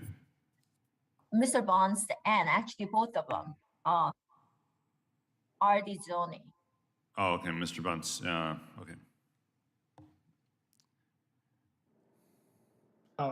As we look toward these technologies, and I think that Representative Steele, you got it exactly right. Reducing red tape and allowing manufacturers to compete on a level playing field becomes extremely important. It doesn't take a whole lot of government investment just to make processes smooth. And we're very concerned with all of the changes at the FAA and personnel, but also all the new people that have come on board.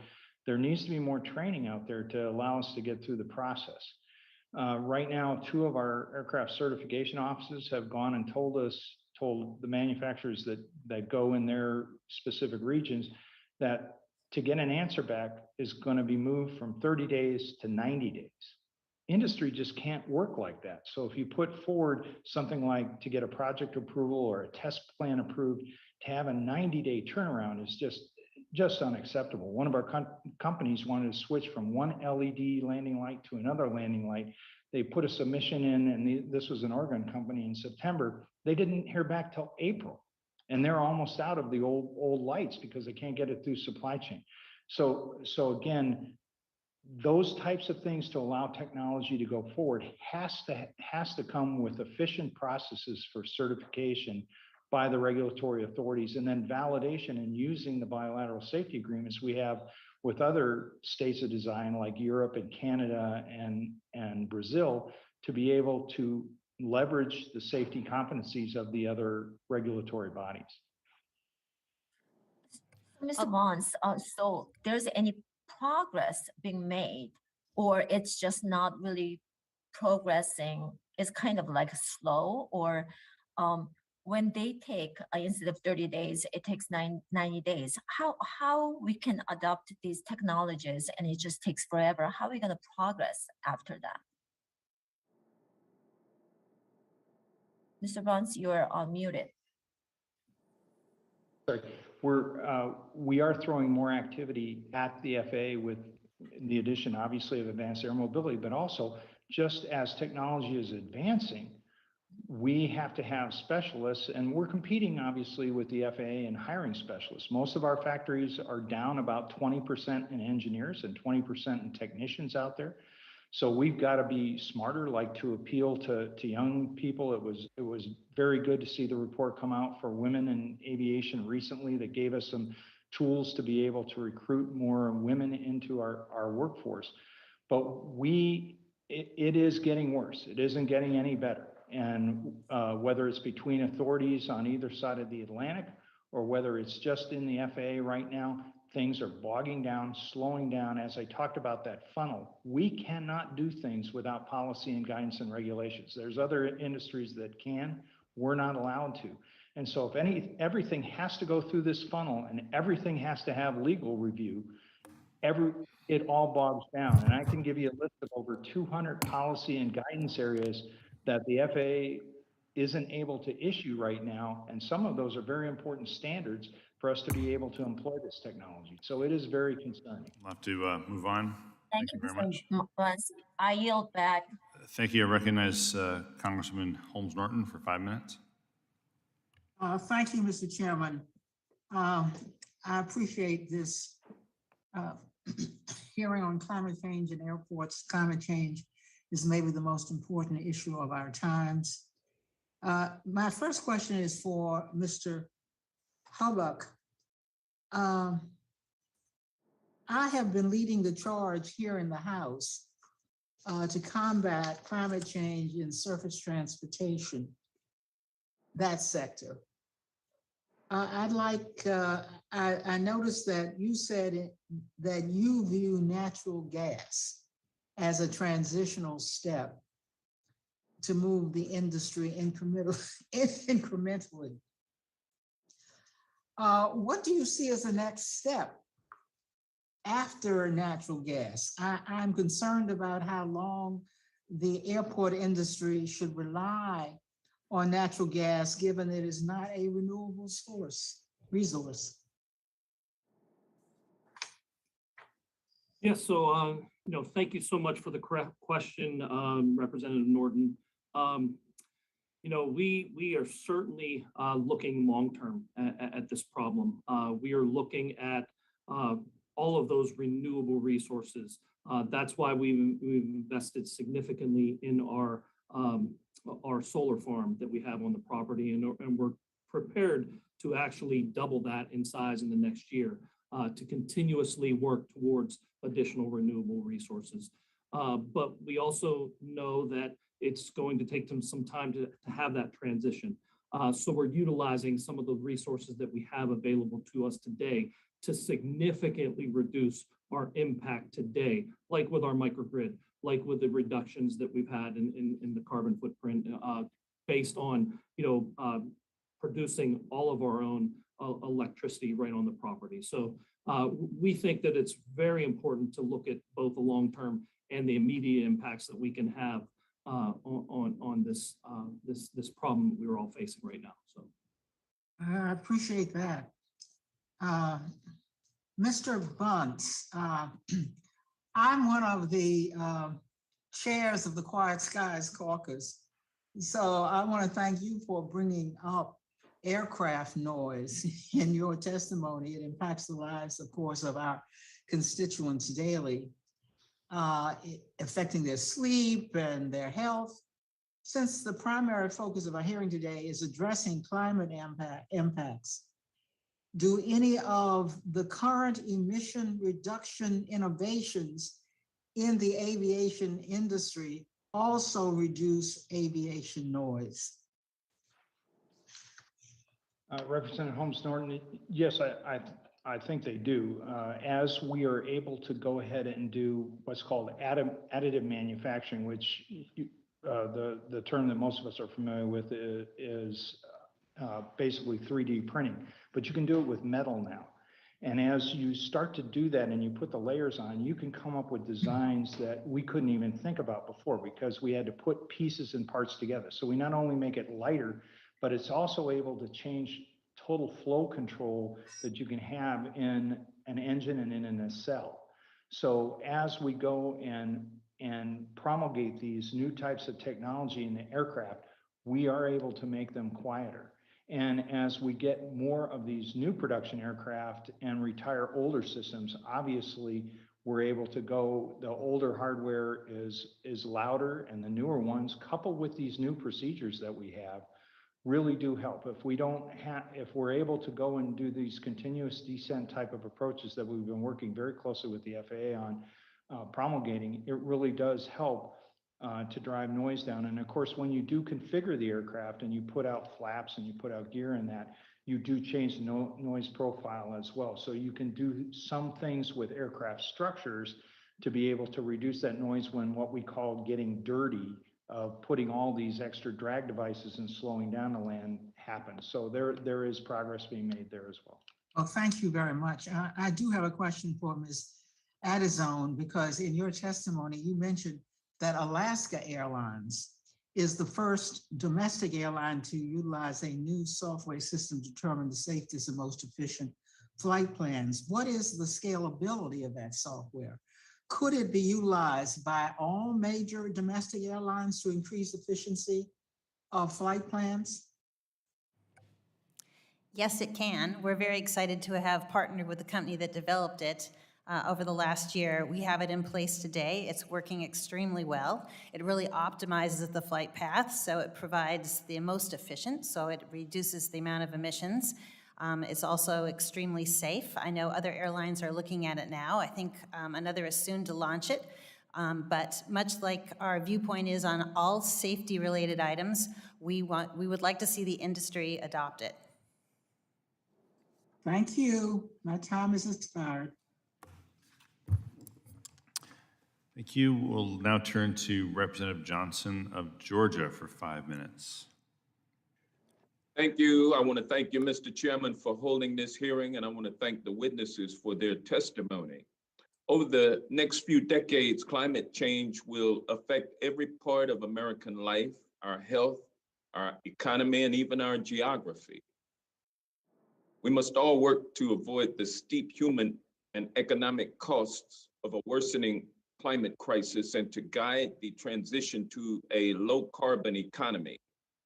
The Infrastructure Investment and Jobs Act provides an opportunity for airports to make just such a transition, as well as to mitigate some impacts of climate change. New government initiatives will help to ensure some of the most harmful aviation pollutants are removed from aviation fuel. And while the aviation industry has made substantial progress in reducing emissions in the past, much more needs to be done. Over the past 25 years, lead, well, actually over 25 years ago, lead was banned from all gasoline due to the severe health consequences of lead exposure, especially to young children. But despite the known dangers of lead pollution, lead continues to be used in aviation fuel for piston engine aircraft. This is now our country's primary source of lead emissions. Mr. Buntz, in your testimony, you spoke of the Joint Government and Industry Eliminate Aviation Gasoline Lead Emissions, or EAGLE initiative, which will remove lead from piston engine aircraft fuel by 2030. The EAGLE initiative is long overdue, and the delay begs the question, given that lead is so toxic, why has it taken so long for aviation manufacturers to remove the need for leaded gasoline? Representative Johnson, excellent question. If you look back at the history of lead in an aircraft engine, if you go back to World War II, it actually helped us win World War II. We had a secret formulation that allowed the boost of the octane up to 100 octane. No doubt it's worked well in the past for us, but I mean, this is now 2022. Right. It's almost 80 years since the World War II. Why has it taken so long to remove lead from piston aircraft fuel? So a piston engine is much smaller and lighter. Remember that we can't have the weight that automotive air or that we have in the automotive sector. If you don't put a couple drops of lead per gallon in there, you have what's called detonation, and the airplane basically in the cylinder head explodes. So we have been working since 2012 on what's called the PAFI initiative, Piston Aviation Fuels Initiative, to find an alternative fuel. It has been very elusive, and some of the fuels that have come forward with have bogged down due to some of their chemical content as we've gone into some major robust testing. So now what we've done is we've partnered with the Federal Aviation Administration on what you mentioned, the Eagle Initiative, and we put a stake in the ground and said, if we can't find the 100% drop-in solution like we have with SAF for jet fuel, we're going to have to just regulate the lead away and do that in a very methodical process because there's a safety component. We've got to remember that there's 170,000 Piston aircraft out there, and they're the first responders when we have a national disaster. Thank you. My time is going by. Are you and the general aviation manufacturers committed to ensuring that the Eagle Initiative succeeds? Let me ask that question. Absolutely, sir. And let me ask you, what actions by Congress would you recommend to ensure success of the Eagle Initiative? The funding of the program to be able to go ahead and allow us to do adequate testing, there's 5 different formulations that are out there by different companies. We want them all to compete. We want them to be successful, but we've got to test a lot of these fuels, whether it's up at the FAA Tech Center or by an independent testing cell. So support for those programs in the initiative through each year through appropriations with your colleagues there would help us a lot. Okay, well, I thank you so much. I only have 15 seconds left, so I'll yield that back. Thank you, Representative Johnson. We're going to go with Representative Titus of Nevada. Recognized for 5 minutes.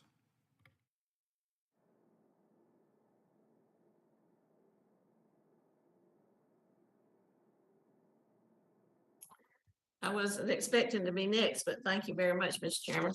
You know, I was going to ask Mr. Buntz a couple of questions about AAM, advanced air mobility. You know, next year we're going to be facing reauthorization of the FAA. By then, I think we'll have an increased focus on AAM and also on unmanned systems. Now, we have said in this committee and today and on other days how hidebound the FAA is and how hard it is to get them to change things. You mentioned electrical vertical takeoff and landing, and you admonished us to provide flexibility in this sector, especially when including both aircraft and airport structures. So I wonder if you would keep in mind our FAA reauthorization and could offer us any advice or suggestions either for Congress or the administration that could help promote continued innovation in these areas. Representative Titus, just some of the work that you've done on advanced aviation infrastructure modernization will help us there. I mean, we do have to think about battery storage. How do we store that energy at airports to be able to do these rapid recharges for these types of machines, but also for the ground electric vehicles that are out there? So thinking about that, of what you're already doing with some of the acts that this committee has been very in a bipartisan nature supporting us have been really helpful. And I think as we go toward reauthorization, that we look at the whole sustainability picture in total and also see what the FAA is going to bring forward with their proposal for reauthorization. Because we have a great partnership with the environmental side of the FAA, and we're working on those ideas right now. We're very hopeful that the Department of Transportation will allow the FAA to come forward with a proposal that will have a lot of these rock solid initiatives in it that I think that you will support very well during reauthorization. Well, thank you. And I was pleased to work with our chairman, Mr. Larson, and also Mr. Graves on that Advanced Aviation Infrastructure Modernization Act that passed out of our committee. But you know, it's a kind of a two-way street. We can get the industry perhaps to be regulated by FAA and the things that they need to do to be successful. What about grant programs to local communities? What can they do on the ground through the state or local governments or airport authorities that'll also help complement our efforts? There's a lot of initiatives of just looking at planning of the power grid. We all know how difficult it is, especially in a city structure, to dig up concrete or asphalt to be able to put in the right type of electrical infrastructure out there. But the other things that we do need to think about is how to monetize electricity. So think about it in today's world, a lot of airports, they make money out of selling fuel. They add a margin on top of that to sell it. We've got to think ahead of how they're going to sell electric. And will that, right now, if you put solar in some of our airports out there, and each district with their own utility sector regulates a little differently, but a lot of times the utility company gets the credit for being able to sell that back. We'd love to be able to see the airports be able to take the power that they generate, whether it's through solar or the cogeneration that we've talked about previously, and be able to monetize that and sell it as a profit center. And I think that would really help our infrastructure within the country and then help us utilize this, as I mentioned, something that no other nation on the planet has, this great network of airports. That's great, because so in some of these other fields, we have fallen behind the rest of the world because it's taken us so long to develop the timely regulation.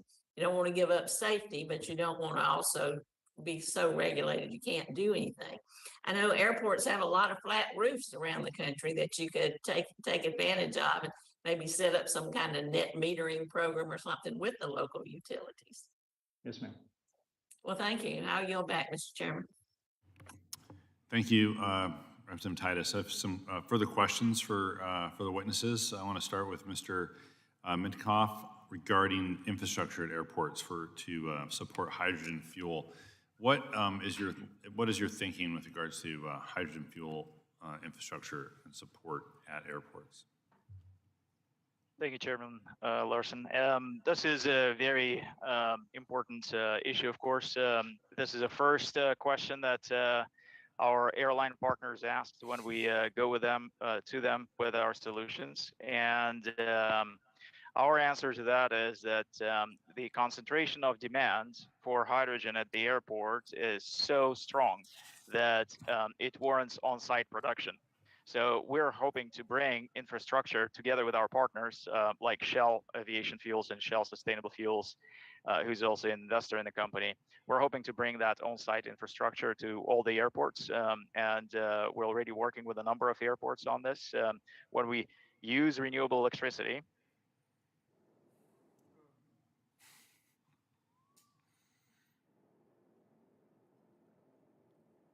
all right, Mr. Minkoff, you froze, and so we'll just come back to you. Just hold that thought. Where was I? Oh, yeah. Ms. Artizon, could you discuss your relationship with Microsoft and what just kind of the MOU you have with Microsoft and how that plays into the topic today? Yeah, we're super fortunate to have Microsoft in our backyard. Based in Seattle, and they have a very strong interest in being able to provide travel for their employees that is carbon neutral. So I'd say they're one of the leaders out there, and we've been working with them for, 1 or 2 years now to try to get SAF availability, and in particular, they're very interested in high-quality SAF. So much of our discussions with Sky Energy and others have involved Microsoft. To what extent? Is it just because they provide a concentration of folks who can fly? How's it play into the? Yeah, so Microsoft does a tremendous amount of business travel worldwide, actually, but certainly out of the Pacific Northwest. I lost my thought on that. In terms of their role that they play in the emissions control or anything like that? Yeah, well, there's a lot of interest in just having corporations help contribute to the cost of SAF, particularly in the near term until we can get the market more viable. So it's extremely expensive, as I mentioned, 2 to 6 times more than the cost of conventional jet fuel. So you might look at Microsoft and say they have higher margins, certainly higher than the airline world does, and they're in a position to really take a leadership role in making commitments to travel using SAF. Mm-hmm. I see. I think we're just trying to get Mr. Minkoff back. Are we? Yes, I'm here. There we go. Great. So I forget exactly where you were when you froze, but if you can just pick up where you were. Cool. Exactly. So on the infrastructure side, this is very important. We're working with a number of airports on this already. And we're expecting that the future infrastructure on hydrogen is actually under a lot of airports' control, and will involve a lot of renewable power coming in, possibly with on-airport generation, like we've heard from Pittsburgh, and generation of hydrogen on site at the airport so that we avoid transportation. And that can give airports a lot of control, economic control over fuel supply. Let me ask perhaps a challenging question. This for Mr. Horton or Mr. Hoback. We've got the infrastructure to support aviation fuel now. We're talking about the infrastructure to support SAF. We're talking about the infrastructure to support electric and now hydrogen. How is the choice going to be adjudicated?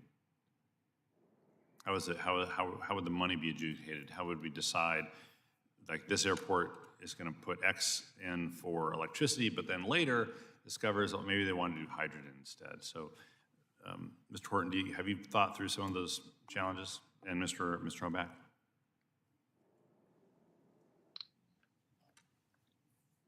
Mr. Horton first, please. Oh, yes, sorry. Chairman Larson, thank you for the question. You know, a lot of that is driven by the type of operations that we have, and we have to look at the availability of what resources are within our region. So far, most of the demand we've seen is for electric, the eVTOL aircraft, and we're preparing for that future. But again, as you can imagine, there's a tremendous stress that demand places on the grid. So we're conscious about you know, the unintended consequences of adding new entrants into the space. And so we were hoping to plan judiciously. Mr. Hoback, how are you thinking about that? Yeah, thank you so much for the question, Chairman Larson. We're thinking about the infrastructure preparation in the form of, you know, what are the airlines really ready to, and what are our airline partners really ready for? You know, that's who we work closely with, our airline partners here at Pittsburgh, you know, to make sure that we're providing them the infrastructure of the future that they really need. So that's what we're thinking about at Pittsburgh. Just a moment.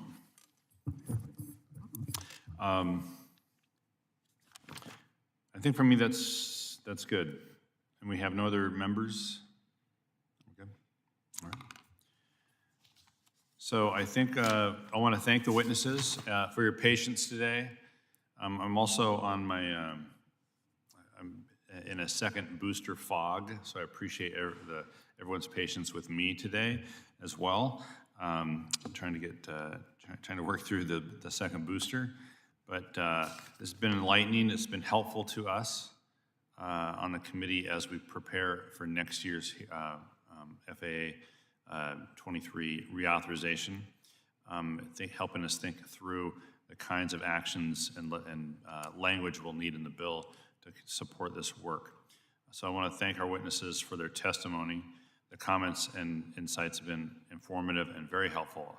I ask unanimous consent that the record of today's hearing remain open until such time as our witnesses have provided answers to any questions that may be submitted to them in writing. I also ask unanimous consent that the record remain open for 15 days for any additional comments and information submitted by members or by the witnesses to be included in the record of today's hearing. Without objection, so ordered. With that, the subcommittee stands adjourned.